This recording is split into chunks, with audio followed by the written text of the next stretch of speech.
Hi everyone, welcome back to another tutorial from Wake&Tech.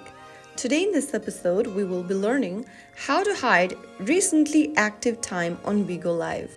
If you want to keep your online status private and hide your recently active time, then follow through these steps. Launch open Bigo Live application on your smartphone and make sure you're logged into your account. After you're inside the home page of Bigo Live, tap on the Me button at the bottom right corner.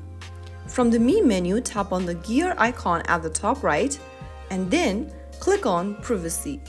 Under Privacy, go ahead and toggle on the button right next to Hide Your Online Status, this one over here. And once you are done, go ahead and toggle on the button where it says Hide Your Recent Active Time as well. Soon after you turn on these two buttons, you will then be able to hide your online status and your recent active time as well. After you do that, you can get back to the home page and the change will take effect immediately. If you found the video helpful, don't forget to like, share and subscribe to our channel. I will be back again in the next episode. Thanks for watching.